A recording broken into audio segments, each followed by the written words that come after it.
The scent of damp earth and salt, a familiar balm to Noah Miller's weary soul, still clung to him. Even after he'd left the Seattle dock at 32, his days were a relentless cycle, a ballet of muscle and endurance, all for Grace. His 3.5-year-old daughter was the pulsating heart of his existence. Her small, insistent hands, her boundless curiosity, they were the only true luxuries he allowed himself. Their apartment, a patchwork of peeling paint and a wheezing heater, was a kingdom to her, as long as he was its constant, loving king.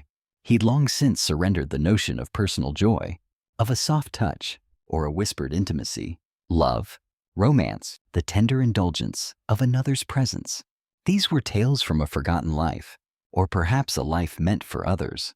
His own heart, a fortress built around Grace, beat only to the stark rhythm of survival. Then came Liam's call, a jarring note in his carefully composed solitude. "Noah, I need a favor." Liam's voice crackled through the phone, familiar, sheepish. Noah rolled his tired shoulders. "You always need a favor. What is it this time?" A pause, thick with reluctance. "I can't make it to dinner tonight.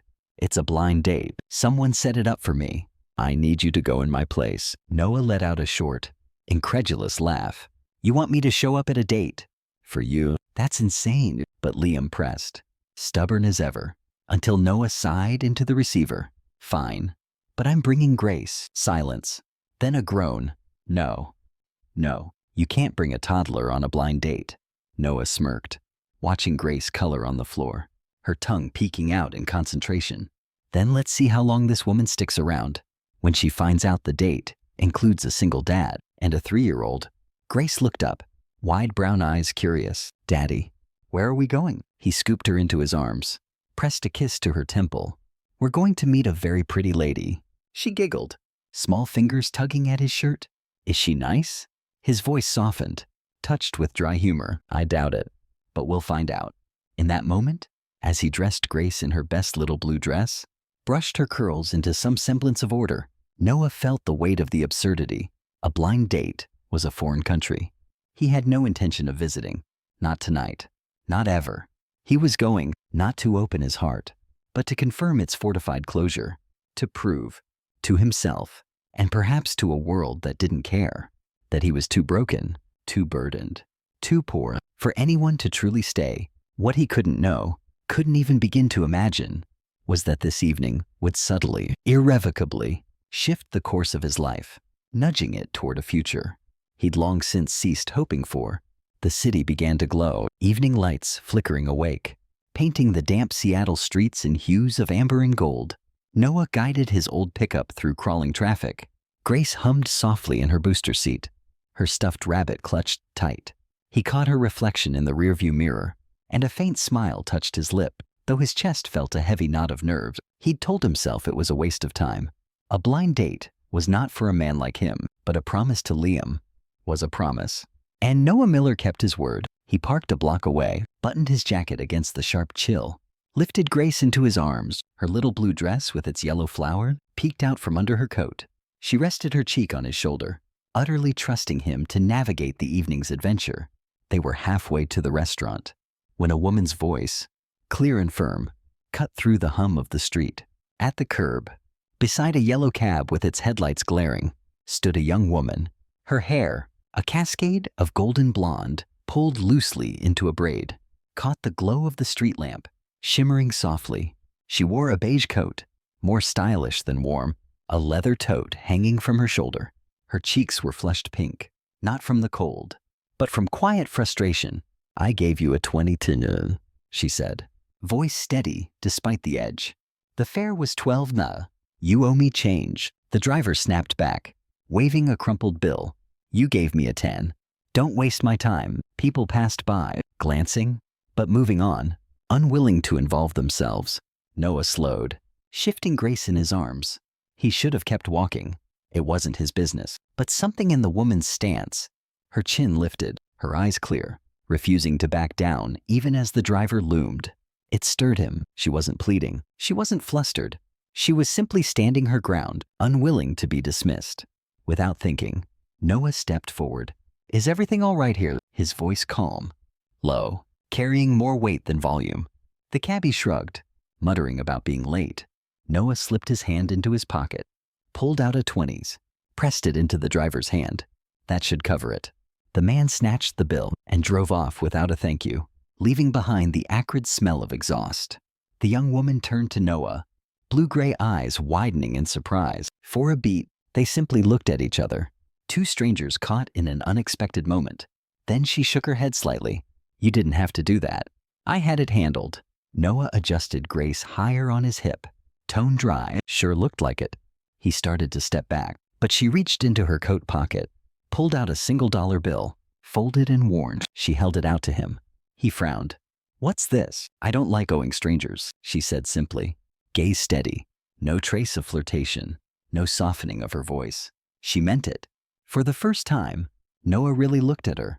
There was elegance in her features, yes, but more than that, a quiet pride. He sensed she was the kind of person who would rather walk away empty-handed than feel indebted. He took the bill slowly, tucked it into his pocket. Thanks, he said, almost more to himself than to her. Grace stirred, whispering into his ear with the unfiltered honesty only children possess. Daddy, she's pretty. Noah tightened his hold on his daughter, jaw flexing as if to brush it off. Don't get any ideas, kid, he muttered, though his thoughts betrayed him. Because something about that woman, the steel in her voice, the storm in her eyes, the strange gravity of a single crumpled dollar bill, lodged itself in his mind as he walked the remaining steps to the restaurant. He told himself it was just a passing encounter, one of those moments that vanished as quickly as it appeared. What he didn't know, what he couldn't possibly know, was that when he stepped through those glass doors, with Grace at his side, fate was waiting at a corner table, and the woman with the golden braid would no longer be a stranger. The restaurant's golden light spilled onto the sidewalk, soft and inviting against the cool Seattle night. Noah pulled the door open, balancing Grace on one hip, and stepped inside. The air shifted immediately, low chatter, the faint clinking of glasses, the rich scent of roasted garlic and butter. He expected nothing more than an uncomfortable dinner, maybe a polite introduction, before the woman realized he wasn't worth her time. What he didn't expect was the sight waiting in the corner. There she was, the woman from the taxi, the golden braid, the proud set of her shoulders, the same steady eyes that had refused to yield. She sat at a small table for two, coat draped neatly over the chair, a navy blue dress falling effortlessly across her frame, hinting at the quiet strength beneath, her hands folded on her lap, as if she had been waiting with practiced patience. For a moment, Noah stopped in his tracks, breath caught, not out of attraction, at least, not the kind he wanted to admit, but out of sheer shock. Of all the possibilities, he hadn't imagined this. Her gaze lifted, recognition flickered instantly. Her lips parted. You. His own response tumbled out, rougher than he intended. You've got to be kidding me. The maitre d' blinked between them, confused by the exchange. Grace, however, had no such hesitation. She leaned forward from Noah's arms, voice bright and unfiltered. Daddy. It's her, the pretty girl from outside. The tension cracked like glass. Emma Collins. Noah remembered Liam's mention of the name now. Emma let out a small, surprised laugh. Not mocking, just genuine. She pushed her chair back, rose gracefully, lowered herself to Grace's level. And you must be the little artist, she said warmly, eyes softening. Do you have a name? Grace giggled, clutching her stuffed rabbit. I'm Grace, and this is Bunny. Emma's smile deepened. Well, Grace and Bunny. It's very nice to meet you. She glanced up at Noah, expression unreadable, somewhere between amusement and curiosity. Noah shifted uncomfortably, adjusting his daughter on his hip, as though bracing himself. So, you're the blind date. Seems that way, Emma replied, tone calm, but eyes searching his. Liam texted me last minute, said he was sending someone else. He forgot to mention the stand-in would arrive with his daughter. She goes where I go, Noah said simply, voice edged but steady. Emma tilted her head, studied him for a heartbeat. Then her lips curved. That's all right. She's adorable. Grace wriggled then, stretching her arms toward Emma. Can I sit with you? Noah opened his mouth, instinct ready to say no. But Emma had already extended her arms, welcoming the little girl without hesitation. Grace climbed into her lap, as though she belonged there all along, Bunny tucked securely under her chin, Emma adjusted easily, movements natural, hands steady as she settled the child. Noah blinked. Grace didn't do that. She rarely trusted strangers, rarely leaned in so quickly. He folded his arms, expression guarded. Though something in his chest shifted at the sight. Emma looked down at Grace, brushed a stray curl from the child's forehead. "You have excellent taste in stuffed animals," she teased gently. Grace giggled, leaning closer, already captivated. The maitre d' cleared his throat softly, breaking the moment. "This way, sir," he said, gesturing toward the empty seat. Noah pulled the chair opposite Emma, lowered himself into it with a sigh. Part resignation, part disbelief. He should have been annoyed, maybe even angry. Instead, as he watched Grace beam in Emma's lap, her laughter ringing like a bell across the quiet dining room, he realized the night wasn't unfolding at all the way he planned. And whether he liked it or not, that unsettled him most of all. Dinner began with a strange rhythm. Like a song none of them quite knew the words to. Noah sat stiffly across from Emma, arms folded, eyes drifting toward the menu, but never truly reading it. He had expected the evening to collapse under its own awkwardness. What he hadn't expected was how easily Grace filled the silence. The little girl perched happily in Emma's lap, as though it were the most natural place in the world. Emma didn't hesitate, didn't fumble, didn't glance around the room as if worried about appearances. Instead, she leaned into Grace's chatter, asking her questions about Bunny, about the flowers on her dress, about what color crayon was her favorite. And Grace, his shy, careful child, who usually took days to warm to anyone, answered with giggles and bright eyes. Noah watched as the waiter approached. Emma ordered for herself with quiet confidence, then looked to Grace. "How about grilled cheese? Or would you rather have soup?" "Grilled cheese," Grace announced. Clapping her hands, Emma smiled. "Excellent choice. And for your dad?" Noah cleared his throat, unsettled by how seamlessly she included him. "Steak," he muttered. The waiter nodded and left them. But Noah's gaze lingered on Emma. She wasn't doing this to impress him. She wasn't leaning across the table with practiced charm. She was simply present. As plates arrived, Emma helped Grace break her sandwich into smaller bites, patiently wiping the corners of her mouth when jelly smeared across her cheek. Grace laughed at the gentle touch, and Emma laughed with her, the sound soft and warm. It rang out in a way that felt almost dangerous to Noah.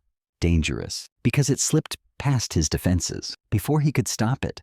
"You're good with her," he said finally, tone more cautious than complimentary. Emma glanced up, expression steady. "I like kids. They make more sense than adults most days." Grace nodded solemnly, as if she understood. "Adults forget to have fun," she declared.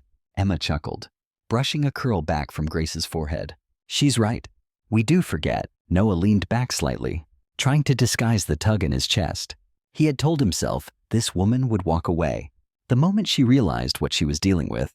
A single father, a worn jacket, a life that didn't fit with penthouses and corporate dinners.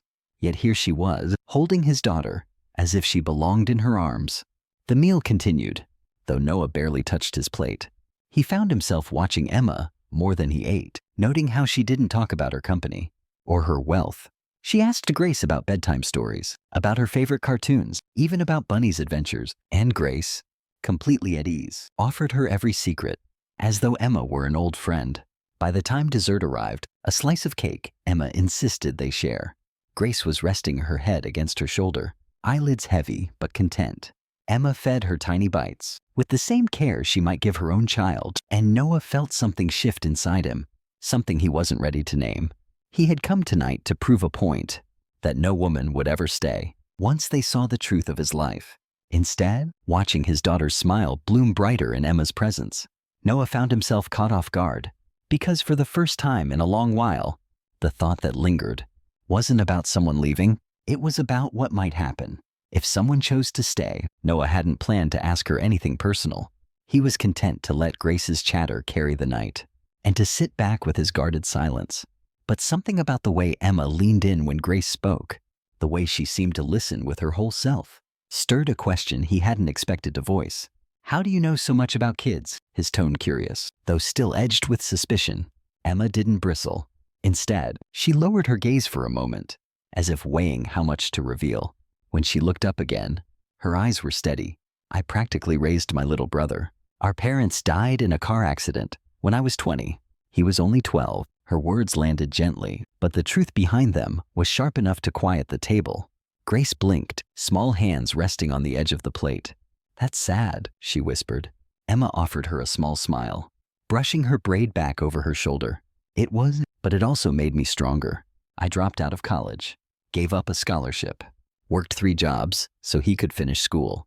For a while, it was just him and me against the world."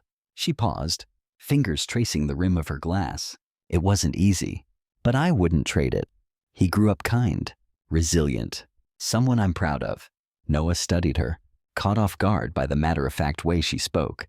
No self-pity, no attempt to make the story grander than it was, just truth, laid bare on the table between them. "And now," he asked, voice quieter, "he's in college studying architecture?" Emma said, smile softening into something wistful. "He calls me too much, and not enough, depending on the week. But he's safe. That's all I ever wanted." Grace leaned closer, resting her chin in her hands. "Do you still take care of him?" Emma laughed lightly, shaking her head. "Not the way I used to. He takes care of himself now, but once you've been someone's anchor, a part of you never stops looking out for them." Her gaze shifted back to Noah, holding his in a way that felt almost deliberate. A quiet inquiry for a long moment. Noah didn't speak. He felt something twist inside him, something he had buried under years of exhaustion and grief. Here was a woman who had every reason to close herself off. Yet she hadn't. She had endured, and instead of becoming harder, she had become gentler. He cleared his throat, forcing himself to break the silence. "You live a very different life now." Emma gave a small shrug, as if wealth and titles meant little. "Yes, I live in a high-rise condo. Yes, I have a car that drives smoother than most people's dreams, but I still make my own coffee in the mornings. I still find peace in baking late at night, or reading to a room full of kids who couldn't care less if I'm a CEO. Success gave me comfort, but it never erased who I was before." Noah leaned back, unsettled by how easily her words pierced him. He had expected arrogance, maybe pity. Instead, he found humility, wrapped in quiet strength. And as Grace nestled closer into Emma's side, smiling up at her as if she'd known her forever, Noah felt the ground beneath his carefully guarded heart begin to shift. The evening stretched on, plates now empty except for a few crumbs, and Grace's careful stack of sugar packets, arranged like tiny building blocks. Conversation had softened into something easier, though Noah still felt the pull of doubt tugging at him. Emma had shared pieces of her past with such quiet honesty, and for a moment, he almost let himself believe she was different. But old habits, old fears, refused to let go. When the check arrived, set discreetly in a leather folder at the edge of the table, Noah reached for it. His fingers brushed the cover, then stilled. A thought crept in, sharp, uninvited. What if everything tonight was an illusion? What if beneath her kindness, Emma was no different from the others? A woman who might smile at his daughter, but recoil the moment she remembered who he really was. A dock worker with worn shoes, a life lived paycheck to paycheck. He let his hand fall back to his lap and leaned slightly into the performance, patting his pockets. First his jacket, then his slacks. He furrowed his brow. "Oh," he murmured, tone carefully neutral. "I must have forgotten my wallet." The words hung there, heavy, daring. He waited for the flicker of irritation, the arched brow, the awkward silence that would confirm what he already believed, that he didn't belong at this table, in this world, with her. But Emma didn't hesitate. She didn't even blink. Instead, she reached calmly into her tote, pulled out a sleek black card, and slid it into the folder. "Then I'll get it," she said simply, as if it were the most natural thing in the world. Her voice carried no judgment, no impatience, only ease. Noah stared, caught off guard by the absence of the reaction he expected. "You really don't mind?" he asked, the edge in his tone betraying how much he needed to hear her answer. Emma looked at him steadily, expression open. "Why would I? It's just dinner. Besides, I'm the one who ordered dessert and convinced Grace to share cake with me. Seems fair I cover it?" Grace giggled sleepily against her shoulder, smudges of frosting still on her cheek. Emma brushed them away with the corner of a napkin, smiling as if the moment mattered more than the price of the meal. Noah felt something in his chest tighten, then loosen. He had expected pity or annoyance, the subtle curl of a lip, that told him he was less. Instead, she made it seem ordinary, unremarkable, an act of kindness without a second thought. "I'll pay next time," he muttered, more to himself than to her. Emma's lips curved with quiet amusement. "We'll see." For the first time that evening, Noah found himself without a ready defense.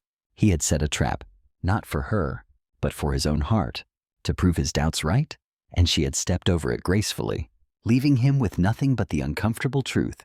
Emma Collins was nothing like the woman he thought he understood. She was something else entirely. As they gathered their things, Grace's small hand tugged at Emma's braid, her giggle echoing through the dim restaurant. And Noah, silent as he stood, couldn't shake the thought that for the first time in years, the world had offered him a glimpse of something he didn't dare hope for, a kindness he hadn't asked for, a chance he wasn't sure he deserved. The night air had cooled by the time they stepped outside, the city humming with its steady rhythm of headlights and footsteps. Noah buckled Grace into her seat, tucking Bunny beneath her arm as she yawned wide enough to make her eyes water. She was asleep within minutes, her soft breathing filling the cab of the truck like a lullaby. He told himself to drive home, to leave the night behind, but his hands lingered on the wheel, his eyes drawn to the figure just ahead. Emma, walking toward a sleek black sedan waiting at the curb.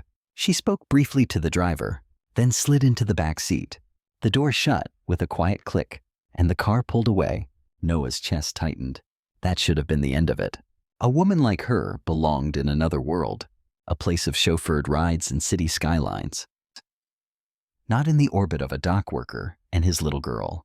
Yet something in him resisted letting go. Maybe it was curiosity, maybe something more dangerous. As traffic thinned, Noah found himself trailing behind at a careful distance.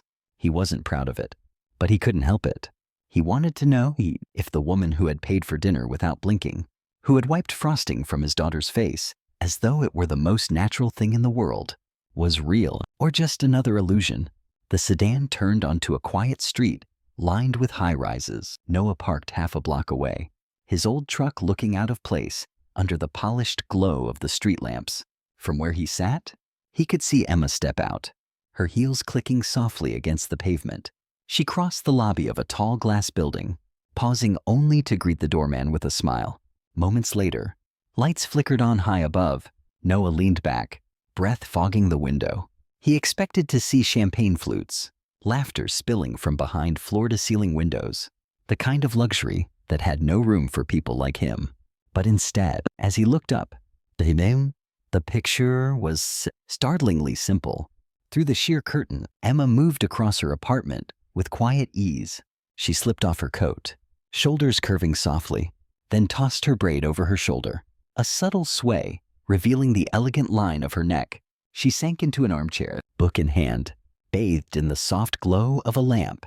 No crowd, no noise, just silence, broken only by the turning of pages. After a while, she set the book aside, opened her laptop. The glow lit her face as she clicked through files, pausing now and then to scribble notes on a pad of paper. Noah squinted, realizing they weren't work documents, but something else, flyers for a children's literacy program. Lesson outlines. He could just make out the bright drawings scattered across the desk. She wasn't planning her next deal. She was planning a fundraiser for kids who had none of the chances she had fought for. Noah sat back heavily, the weight of what he saw pressing into him. Emma Collins, CEO, polished, powerful, wasn't filling her nights with galas or champagne. She was spending them planning bedtime stories for children who weren't her own. And for the first time, he felt his carefully built walls crack wider. Grace stirred softly in the back seat, murmuring in her sleep. Noah glanced at her, then back toward the lighted window high above. He had tried so hard to convince himself Emma belonged to a world far from his, but as he watched her move through the quiet of her apartment, he realized wealth hadn't hardened her. It hadn't stolen her gentleness, her warmth, or her sense of responsibility. She was rich, yes, but more than that, she was real? And that truth unsettled him, in a way he couldn't name. For days after that dinner, Emma lingered in Noah's thoughts. Like a song he couldn't turn off. He told himself it was foolish. She was from a world he'd never touch. Yet, every time Grace asked about her, every name, he remembered the sound of her laughter. The picture grew sharper, harder to ignore. He lay awake one night, Staring at the cracks in the ceiling of their small apartment, Grace was asleep in the next room, clutching Bunny, safe in her dreams, and Noah, with calloused hands folded across his chest, felt the old weight of fear pressing down. He thought about Emma's condo with its tall windows, about the car that waited at the curb for her. He thought about her soft voice when she talked about raising her brother, about the way she brushed crumbs from Grace's chin, like she'd known her forever. And he thought about himself, just a man who hauled crates, who worried about the rent, who measured groceries by how long they would last until the next paycheck. The truth gnawed at him. If he let Emma close, if he let her into his life, it wouldn't be long before the differences became too clear. He pictured whispers, the disapproving looks, the quiet shame of being seen as someone clinging to her success. Worse, he pictured Grace growing attached, only to watch Emma walk away. Noah couldn't risk that. So he wrote a letter, not because he wanted to, but because words on paper seemed easier than watching her face when he told her goodbye. His handwriting was rough, uneven, but the message was steady. Emma, you are everything good and steady in a world I can't seem to belong to. You deserve someone who can stand beside you without hesitation. I can't be that man. I am just a father trying to hold together a life for my little girl. And though you've shown me kindness, I'll never forget. I know in the end, I would only become a weight you don't need. I would drag you down. Please don't come looking for me. Take care of yourself. And thank you for seeing Grace, for making her laugh. That alone means more than I can say. He signed it quietly, Noah. The next morning, he slid the envelope under the front desk at her office building, then walked away before he could change his mind. That evening, Grace climbed into his lap, curls tickling his chin. She looked up with wide, trusting eyes. Daddy, why didn't Miss Emma come today? The question pierced deeper than he expected. He swallowed hard, steadying his voice. She's busy, sweetheart. Sometimes grown-ups have a lot to do. Grace frowned, small brow furrowing. But she said she'd read me another story. Did she forget? Noah pressed his lips together, the ache in his chest almost too much to bear. No, baby, she didn't forget. He kissed the top of her head, holding her a little tighter than usual. Sometimes people just can't stay. Grace nestled into him, satisfied with the answer in the way only a child could be. But Noah sat there long after she had fallen asleep against his shoulder, staring at the single crayon drawing taped to the fridge. 3 figures holding hands under a crooked sun. Dad, Grace, Emma. And with every passing minute, the silence in their small apartment grew louder than anything he had ever known. The days that followed were heavy with silence. Emma's absence echoed through their small apartment, in the empty spot at the dinner table, where Grace sometimes set an extra napkin, in the bedtime routine, where she asked for one more story, because Miss Emma said she would. Noah tried to fill the gaps, but his voice sounded thinner, his laughter forced. Each night when Grace drifted off with Bunny tucked under her arm, Noah lingered by the refrigerator, where her latest masterpiece hung crookedly by a magnet. It was a crayon drawing, bold and uneven, but clear enough that it stole his breath every time he looked at it. 3 figures holding hands under a bright yellow sun, Grace in the middle, him on one side, and Emma on the other, her hair drawn in wild yellow strokes above their heads. In Grace's careful scroll was one word, family. That drawing broke something open in him. He had tried to protect himself, tried to shield Grace from disappointment, by pushing Emma away before she could choose to leave. But the truth sat there in waxy colors. His little girl had already chosen Emma, and somewhere deep inside, so had he. So on a gray Saturday morning, Noah found himself standing at the doors of the community center, where Emma volunteered. The smell of finger paint and soap drifted out as he stepped inside. Children's laughter echoed from the hallways, bright and unguarded. And at the far end of the room, kneeling beside a broken toy, was Emma. She looked tired, braid a little undone, shadows beneath her eyes, but still undeniably beautiful in her quiet intensity. When she noticed him, she froze, lips parting in surprise. Noah. He didn't let her finish. He reached into his coat pocket, pulled out the folded piece of paper, the drawing. He held it out, voice low, steady, carrying the weight of all the words he had tried to bury. I know you think you don't belong in my world, that my life is too hard, too messy, that I'm not enough for someone like you. But Grace disagrees. She drew this. Emma unfolded the paper with trembling fingers, eyes scanning the figures, lips pressing together as her breath hitched. Tears welled before she could stop them. She chose you, Noah said softly. And the truth is, I need you. Too, not because of what you have or the life you built, but because when you're near. My daughter laughs in a way I haven't heard in years. And when you're near, I start to believe maybe I can breathe again. Maybe I don't have to carry everything alone. Emma shook her head, voice breaking. Noah, I can't be the one who ruins this. You've worked so hard to rebuild after everything you lost. I'm afraid I'll fail you. He stepped closer, voice steady, even as his chest tightened. You wouldn't ruin anything. You'd make it real again. He reached for her hand gently, like someone reaching for something fragile. A nascent bloom. His fingers brushed hers, a quiet spark igniting in the shared vulnerability. He lingered, tracing the subtle pulse at her wrist. I've been afraid for so long. Afraid of loving again, of losing again. But you came into our lives and showed me that love isn't about perfect timing or perfect people. It's about choosing each other, even when it's hard. Her tears spilled, slipping down her cheeks as the drawing shook in her hands. With a choked sound, she closed the space between them, folding into his arms. The embrace was hesitant at first, then deepened, her body yielding into his, a soft, comforting weight. He held her tightly, not as a man rescuing someone broken, but as someone finally brave enough to admit he needed saving, too. Her head nestled against his shoulder, breath warm against his neck, and a shiver, both of relief and burgeoning desire, ran through him. In that embrace, in the quiet hum of children's laughter around them, Emma let herself believe for the first time that love could be stronger than fear, stronger than distance, stronger than the lines drawn between rich and poor. The library smelled faintly of old books and fresh coffee, a quiet refuge on a Saturday morning. Sunlight streamed through tall windows, scattering across the children's section, where a circle of little ones sat cross-legged on a colorful rug. Parents lingered nearby, coats draped over chairs, voices hushed with polite conversation. At the center of it all sat Emma, golden hair tied loosely back, voice rising and falling with the cadence of the story she read, a soft melody in the hushed space. In her lap, nestled against her as though she had always belonged there, was Grace. The little girl giggled at every silly voice Emma used, arms wrapped around Emma's waist, Bunny clutched tight between them. From the back of the room, Noah watched, hands buried in the pockets of his worn jacket, expression caught somewhere between disbelief and quiet awe. For weeks, he had convinced himself Emma couldn't stay, that their worlds were too different. Yet here she was, not in a boardroom or a penthouse, but on the floor of a library, voice weaving magic through the pages of a children's book. The story ended with a soft closing of the cover, and the children clapped, laughter ringing out.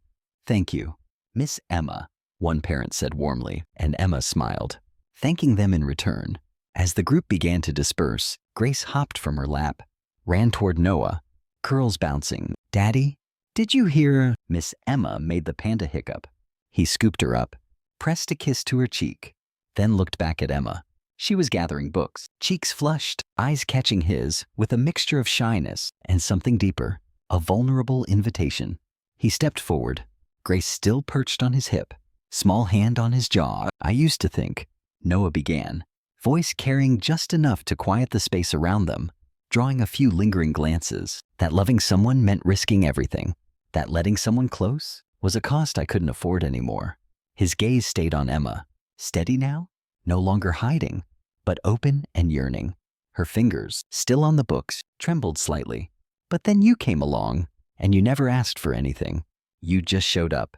Again and again, Emma's breath caught, hands pausing on the stack of books. The small crowd that lingered seemed to fade, as his words filled the room, a private confession in a public space. "You taught me that love isn't about promising forever," he continued, voice deepening with emotion. "It's about choosing today, and then tomorrow, and the day after that.